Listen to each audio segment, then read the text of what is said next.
BRAINY presents 10 things that make you look like a loser. Fun fact, you don't have to be broke to look like a loser. You don't have to fail publicly, get humiliated, or hit rock bottom either. It all comes down to the tiny habits, reactions, and patterns that quietly broadcast to the world, hey, I don't respect myself, so neither should you. Yep, you could be giving off loser vibes and not even notice it's happening. So let's go over the specific behaviors that silently destroy your respect, your reputation, and your chances. Fair warning, you might be doing more of these than you think. Number 1, constantly complaining without taking action. We all have bad days, and everybody vents sometimes. That's normal. But if you're someone who always has something to whine about, your job, your friends, your body, your boss, etc., and never make a move to fix anything, eventually people stop feeling sorry for you and start feeling embarrassed for you. Worse, they stop trusting you because complaining without taking action tells people, I see the problem, but I'm too weak to do anything about it. Number 2, bragging about things you used to do.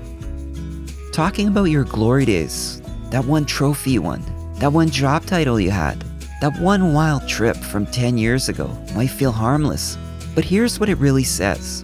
My best days are behind me. Winners put focus on where they're going, what they're building. If the only impressive things about you are in your past, people stop seeing you as relevant. You become a walking museum exhibit of faded greatness. Number 3, always needing to one-up people. A lot of people do this without realizing.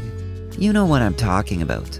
Someone shares a win, like a new job, a fitness goal, a personal achievement, and instead of celebrating them, you immediately drop your better story.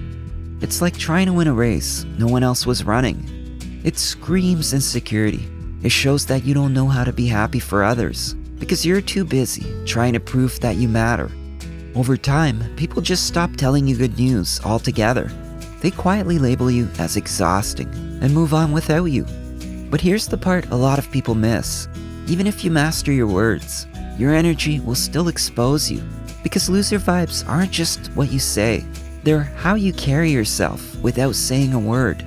Which brings us to the next point. Number 4, dressing like you don't care when it actually matters.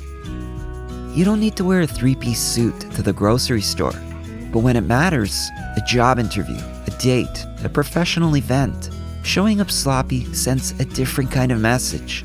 It says, I'm not taking this seriously, and you shouldn't either. Look, this is not about fashion, it's about effort. Clean, pressed, put together clothes show that you give a damn about how you show up. If you can't even put that together, people assume you have nothing serious to offer. Number 5, constantly obsessing over your looks. On the flip side, caring too much about your looks, mirror checking every 2 minutes, fishing for compliments, obsessing over your Instagram angles is just as bad. Why? Because it shows your self-worth is paper thin, held together by surface level approval. And trust me, when you base your confidence on how hot you look that day, you'll never stop losing. Number 6, seeking validation non-stop. Okay, this habit is pure social self-destruction, and it often looks something like this. You get a promotion, and you can't wait to post about it. You work out once, and you need everyone to notice. You achieve something minor, and you make sure the world knows.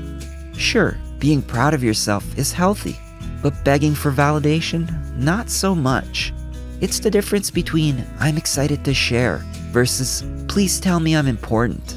When you constantly need others to prop up your self-worth, people sense it, and they lose respect because confidence built on validation is confidence that crumbles. If that stung a little, brace yourself, because the next behavior is even more damaging. Number 7, acting like you know everything. You might think acting confident means always having an answer. Wrong. Nobody likes a know-it-all. And pretending you've got everything figured out doesn't make you look smart. It makes you look small. The strongest people stay humble. They ask questions. They listen. They stay open. If you always act like you're the smartest person in the room, eventually you will be. because nobody else will want to be in the room with you. Number 8. Being overly negative or cynical about everything. It's easy to laugh at other people's dreams, mock those who are trying, roll your eyes at every bit of good news, like you're too realistic to believe in anything. But that attitude doesn't make you look wise. It makes you look bitter. It shows you're so bruised by life that you can't even imagine good things anymore. And nobody wants to be pulled into that black hole. Number 9. Letting yourself be disrespected over and over. Here's a harsh truth. You teach people how to treat you. If you let people walk all over you, talk down to you, take advantage of you, and disrespect your time, you're showing the world that you believe you deserve it. You don't get extra points for being the bigger person when you're just a doormat. Don't get me wrong, you don't need to fight every battle, but if you never defend yourself, people assume you have no backbone. And now, the final, brutal mistake that locks people into loser energy forever. Number 10. Never learning from mistakes. Failure is a part of life. Everyone falls flat sometimes. But if you keep making the same dumb mistakes, choosing the wrong people, spending money you don't have, sabotaging opportunities, and acting like the world is just unfair, that's not bad luck. You're just irresponsible. Life gives lessons every day. Winners learn, losers complain and repeat. It's not your failure that defines you. It's whether you learn or stay stuck forever. The bottom line? Nobody is born a loser, and nobody has to stay one either. You don't have to be rich, you don't have to be perfect, and you don't even have to win every time. But if you carry yourself with growth, humility, and real self-respect, you'll never give off loser energy again. So fix these habits, raise your standards, and watch how quickly the world starts treating you differently. If you made it this far, you're not here to play small, so act like it. Be sure to hit the like button, drop a comment, and subscribe if you're serious about growth. And don't forget to share this with someone who could also use a wake-up call. After all, you're either getting better or getting left behind. The choice is yours. Thanks for watching.